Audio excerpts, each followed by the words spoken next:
Welcome in, everybody. Appreciate you for joining the show. This is Dean's LA Sports Report, and today's show is Rams Rant Room Edition, presented by Slab Dynasty, where digital trading cards meet real rewards, open packs, trade cards, all on slabdynasty.com. I'm excited to bring on my guy, Rams Insider, on behalf of Chat Sports. Jackson, welcome into the show. Thank you, my man. Thank you very much for having me on once again. I really appreciate it. We're gonna start hot here because of course half of being a part of the media is talking hypotheticals. And if you told me with this current Rams roster, with the elevated secondary, and they were playing last year against the Seahawks, I think the Rams smoked the Seahawks and find themselves in the Super Bowl. Am I being crazy? Am I being biased? Or is this team the real deal now? I absolutely agree. I mean, I think you were right there last year anyway. And what I appreciate so much about what the Rams went out and did this offseason, what I think separates Les Snead from your average run of the mill general managers is he doesn't just look at a season. Like, I think you look at the Washington Commanders, and not to just rag on that franchise, but they get to the NFC Championship game in 2024. They go through the offseason last year and they don't make major moves. And then last season, they decline majorly. We get to Injuries, the of course, NFC suck, but Championship. You said, was that? of course injuries suck, but Yeah, 100%. But not a ton of major moves in the offseason to like really try to improve that roster. They tried to roll with what they had. Obviously, injuries came up, but I think you could question whether or not they would have been able to get further.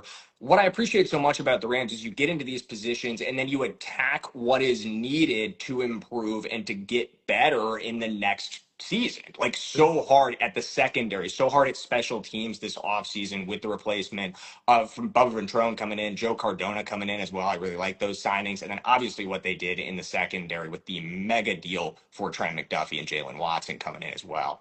no, for sure. I think, of course, we knew that the secondary was going to be looked at, but, getting the highest paid corner in the league it definitely shows that this team is all in. And we talk about Les Need and FDM picks, and I think it's obvious that the window is closed. I mean, of course, Stafford is coming off an MVP season, the best year of his career, but he's also coming into year 18, and we don't have many stats seeing what quarterbacks do, after an MVP season going into their 18th year. So the window is now, and this team, I mean, they're Super Bowl favorites for a reason. So next question. Of course, we still got a month away, but we talk FDM picks, and of course, with the Trent McDuffie pickup, we lost the 29th pick, but the Rams are still sitting here with the 13th pick.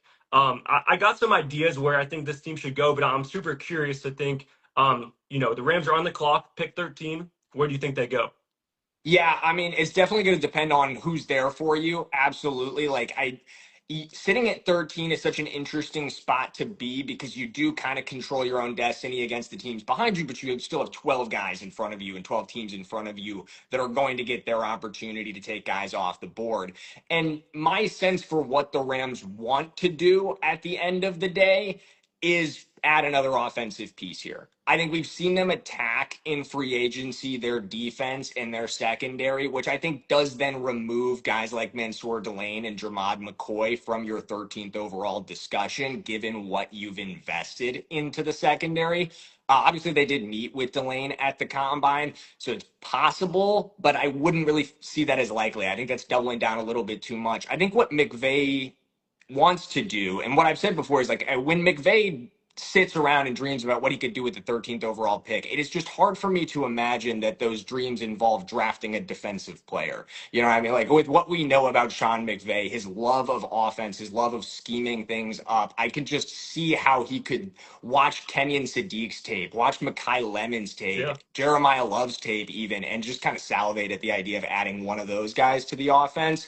I don't know if Love's going to be an option. I think you lost your ability to trade up and go get him when you traded the 29th overall pick to get Trent McDuffie. But I think Lemon or Sadiq, one of those two guys is going to be there for you, and that's going to be the pick at the end of the day.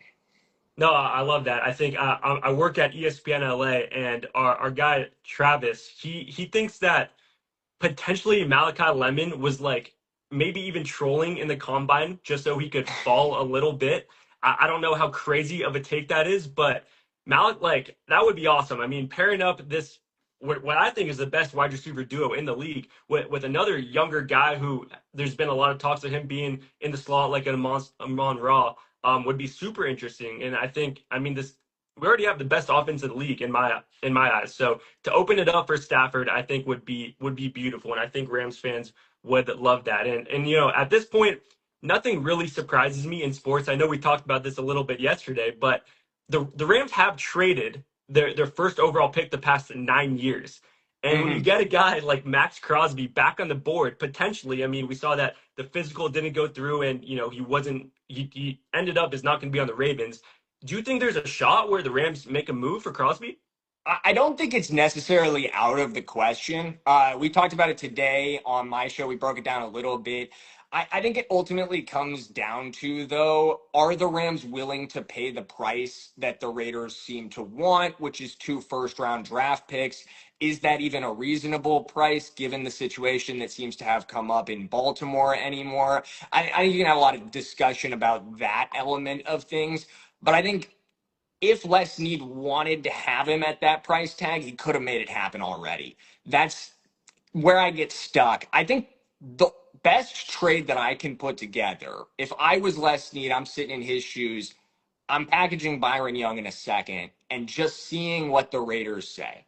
If they take that, I'd love to do that deal. At the end of the day, that's just me personally. I can't tell you what Les Snead necessarily would go on that. I do get the sense that Byron Young is kind of the odd man out of the guys that need extensions right now. I don't think I'm alone in that sense either. So it would make sense to move him if you could get the opportunity to add Crosby. But what we talked about there is then you've kind of created a new problem, which is who else might have to go because you now have Crosby's deal on the books. So I think trading for Crosby at the price tag that the Raiders want might actually create more problems than it solves for you down the line, but it would definitely, I mean, like at that point, who can stop you from winning the Mhm. Super Bowl in 2026? So it would really be the ultimate, we are all in on 2026 and just the future is damned and we'll figure that out when we get to it. I but we're winning the Super Bowl here and we're sending Stafford out on the best note possible. Which, hey, I mean, like, if they go all in on that, I'm on board. But, I No, mean, totally. Yeah, I it'd be mean, in interesting. in all honesty, I mean, I'm a big Laker fan as well. And after the Luka trade, like nothing surprises me anymore. And LA is all about getting the big time stars, so that would be awesome. I think all Rams would love for them to do whatever they can to get Crosby, but we don't got to talk too many hypotheticals. I want to look in the 100%. chat right here because my guy Jack Harlow, he's one of my buddies from back home, and he's a big Seahawks fan. I don't know if he's being a little bit sarcastic here, but he's asking, does McDuffie solve the JSN problem? And I think, I mean, that's the big question because when the Rams played the Seahawks, it's not like the offense had any trouble. I mean, Stafford put up, I believe it was like 8 touchdowns, 0 interceptions. I mean, whatever it was, like it was not Stafford's fault that the Rams lost to the Seahawks. So of course, getting McDuffie is potentially strictly for the JSN issue. But what do you think there? Yeah, you know, does McDuffie alone solve the JSN problem? No. I think different choices across the board in the secondary solve the JSN problem, though. I think Sure. Jimmy Lake solves the JSN problem at the end of the day. I really like what we've seen over the last. This is actually something I'm going to talk about tomorrow, so a little bit of a sneak peek for anyone who's going to watch tomorrow's show. Jimmy Lake seems to be building this defense in a direction that press man coverage will be its primary focus next season, whereas last season we were an off zone team. And I don't think that set us up for success against receivers like Jackson Smith and Jigba. I think you're waiting too much in those situations where you need to be aggressive against him. You need to be physical with a guy like Jackson Smith and Jigba, make him earn it a little bit. And I think we're set up to do that with guys like Jalen Watson and Trent McDuffie, who have that experience in that system, guys that Jimmy Lake has worked with, at least from a part of Trent McDuffie, obviously he's college head coach. So I really think he's getting his guys, building a system and a scheme and a defense that can play his scheme. And I think that scheme solves your Jackson Smith and Jigba problem. Obviously, Jackson Smith and Jigba is one of the best receivers in the NFL. I mean, he's top 3 easily. So he's always going to get his when you go up against him. It's kind of about limiting what he can do against you rather than just taking him out of the equation entirely. But I think this sets you up much better to limit him. And no, No, I he's not. totally. Puka's the best. We know that, That Jack Harlow. yeah, We I know. was gonna say you said top three. I'm gonna go top two, but not two. So a little shade Exactly. for you right there, Jack. We got Grant in the comments saying Rams are winning the Super Bowl next year. Yeah, I mean, I think they have the best odds to do it. And if you look at me, I mean, the NFC West is the best division. There's no question there. So if the Rams can get out of there, give themselves a couple home games in the playoffs, then I think all the possibilities are there. And not to mention the Super Bowl is in SoFi, so they're going to do whatever it takes to get there. Yeah, Appreciate this. 100%. No, totally. And 100%. for everyone in the comments, I appreciate you for tapping in. While you're here, let us know who you want the Rams to take with pick 13 in this upcoming draft because, I mean, we're still a month away, but anything can happen within that month. So it's going to be exciting to see. But we got to talk a little bit just about this offense in general. I mean, it's hard to say that they're going to be as dominant as they were last year. I mean, I know going into spring training, we didn't even know how healthy Stafford was going to be. So I think for him to put up that MVP season, like it's weird to say, but it's only going to go downhill from here. I mean, we only need the secondary to be better. We only need special teams to be better. We pretty much need everywhere else to pick it up. Do you think that Puka will have just as good of a season? Do you think Devontae will have just as many touchdowns, or are you almost not preying on the Rams' offense downfall? But you know what I mean? I mean, they were almost perfect last year.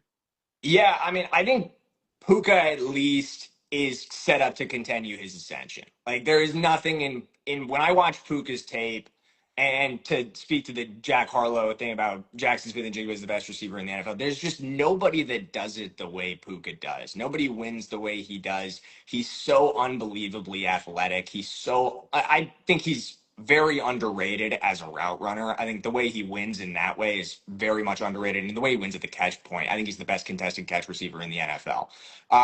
So all of that, you're not going to lose that overnight. You know what I mean? Like that is, And he's going it's to a get skill paid. set. He is going to get paid like that. Oh my goodness. So we're almost setting. I mean, that's why I kind of like the Malachi Lemon because like we need to set up for the future as well. But no, Puka deserves all that's going to come to him.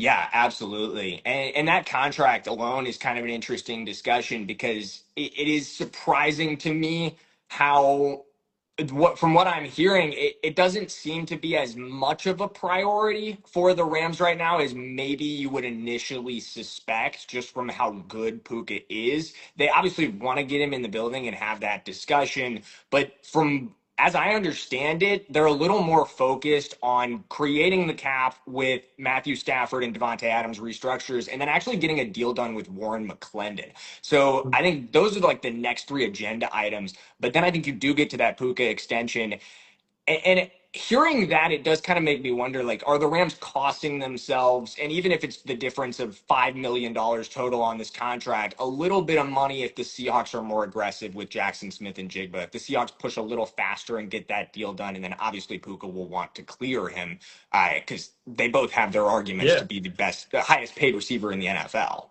Totally. And I think, with the salary cap and everything, at this point, if you're a top five player in your position, anytime your contract is coming, you're going to become the highest paid player. And I mean, that's what we saw with McDuffie. So I think the Rams will do whatever it takes to pay Puka. So that is not a question. We got in the comments, a lot of people are saying that they like the Malachi, they like Crosby, in case Devontae gets injured. I mean, of course, you don't want to pray for that. But yeah, I mean, Devontae's getting older. So you got to look for the future. Um, yeah, I think, with the McDuffie, it's almost did we pay him too like I was pretty surprised that they paid him so much. I mean, I thought it was just going to be the 1 year finish off his rookie deal, but again, that just shows that McVay and Snead are going all in. And I think also for everybody that's still tapped in, I appreciate y'all. If you weren't able to join the start of our conversation, the full video is going to be on my YouTube, so make sure to go check that out. Make sure to go check out Rams Report as well, as he's going to be new updates every single day slash week. I don't want to put you out there, but I mean you've been killing it. Daily So content, daily content. no, that's awesome. That's awesome. How'd you get into chat sports, by the way? So I started working for Chat Sports in December of last year, or no, actually December of 2024. Gosh, time is flying by on me. And I got started with that through. So my fiance had worked with the Barstool Company in college and met someone who ended up working with them. I connected us because she knew I was. They both knew I was doing content on my Instagram and on my TikTok as well. At that time, more covering the NFL broadly, which I still do.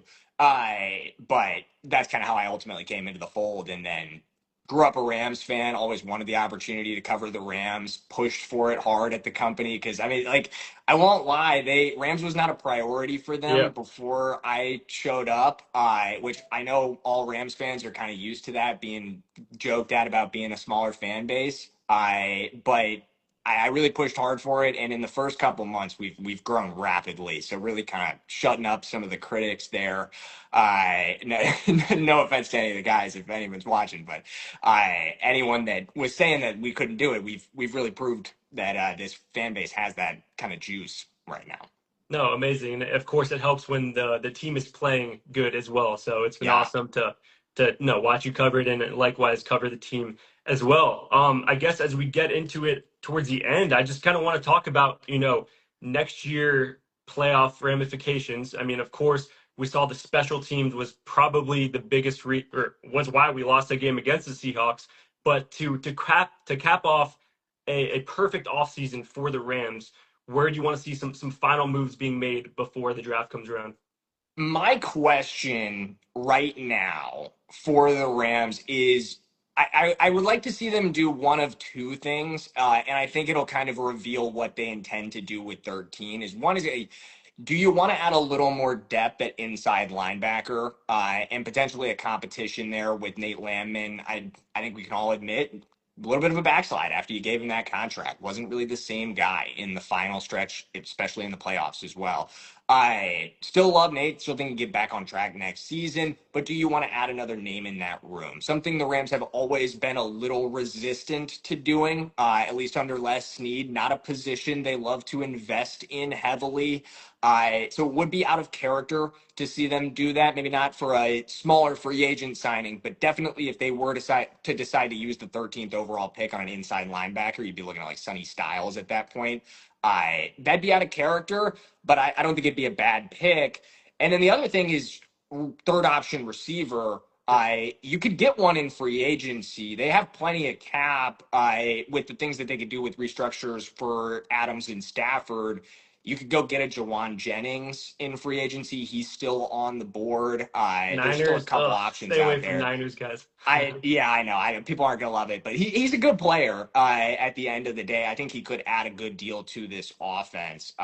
So there are options for receiver three in free agency as well. Romeo Dobbs went off the board, got massively overpaid, in my opinion. But I mean, I think I think where their concern about trying to sign a receiver three is how much are we going to have to pay that guy versus how much could we save if we went out and got uh, one at 13, like Mekhi Lemon. But people throwing out Drake Greenlaw in the chat for an inside linebacker. I don't think Drake Greenlaw necessarily would come on a mega deal. I think that would be a very affordable option to add someone who could definitely provide competition for Nate Landman at the very least, someone who could provide really solid depth.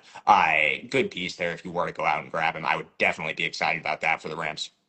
It was interesting to see how quick the narrative of, maybe shooting for a Ty Simpson to, get a stronger backup quarterback, maybe for the future of Stafford, went away. I don't think we haven't signed Jimmy G yet, so I'm curious to see what goes on there. But I mean, all in all, like I wouldn't be surprised if this is Stafford's last year. So of course, like we need to think a little bit in the future, as long as of always you want to go all in to win the Super Bowl. But does that worry you at all?